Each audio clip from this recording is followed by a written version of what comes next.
Most of us, I think we operate on a default premise of lack. Hmm. Think about it, right? When you have a massive bill or a deadline with like zero resources, Mm-hmm.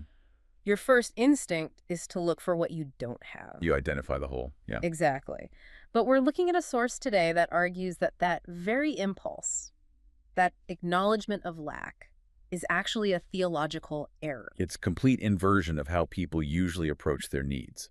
We're breaking down the Rhapsody of Reality's daily devotional by Pastor Chris. This one is for January 31st, titled You Have Them All. And our mission is to really unpack its argument on divine provision, because it suggests that asking God for things is, well, technically redundant. Redundant, wow. Okay, so it jumps right in with a Bible verse to set the stage, 2 Peter 1:3. It says, according as his divine power hath given unto us all things that pertain unto life and godliness. And the key, really the whole insight, is in the grammar. The grammar. Yeah, the past tense. The text really hones in on half given. It's not a promise that God will provide. Yeah. If you ask nicely enough. Exactly. It's a statement that the provision is a completed action.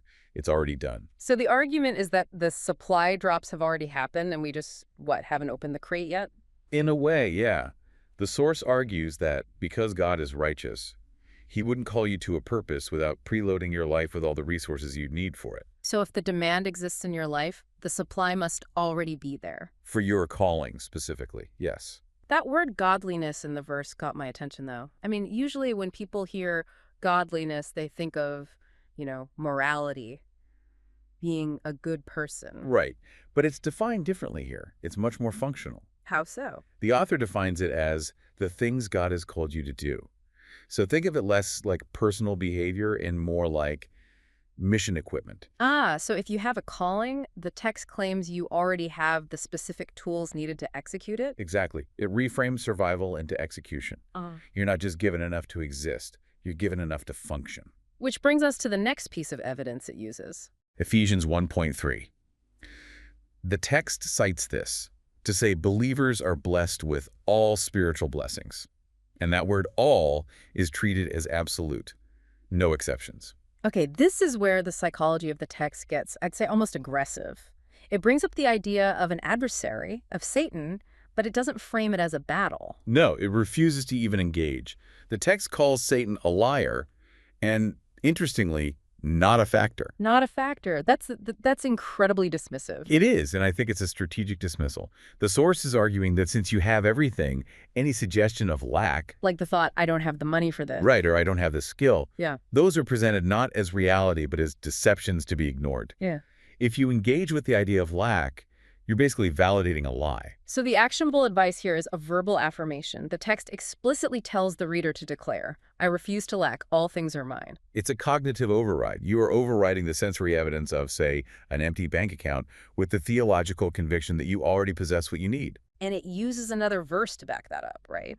To redefine self-sufficiency. It does. It uses a specific translation of 2 Corinthians 9:8, and this is important. Usually, self-sufficiency means I can do it myself, I don't need help.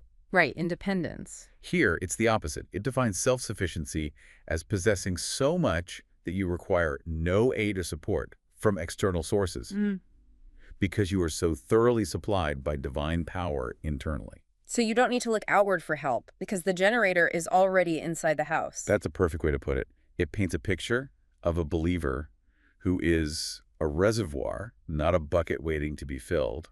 You aren't looking for a resource.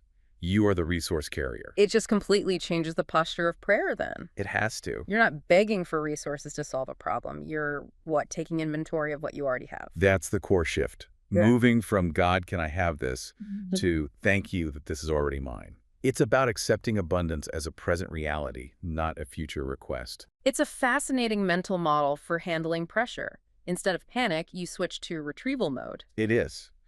And it leaves you with a really practical challenge. Okay, let's leave our listener with that. If you really accepted the premise of this text, that the solution to your biggest problem right now is already in your possession, where would you even start looking for it? And how would your approach change immediately? How would you stop acting like a victim of your circumstances? It forces you to take responsibility for the resources that, according to this, you already have. Thanks for diving in with us. We trust you were blessed by this episode. To gain unlimited access to Rhapsody of Realities by Pastor Chris, please download the Rhapsody app using the link. myapp.rhapsodyofrealities.org. God bless you.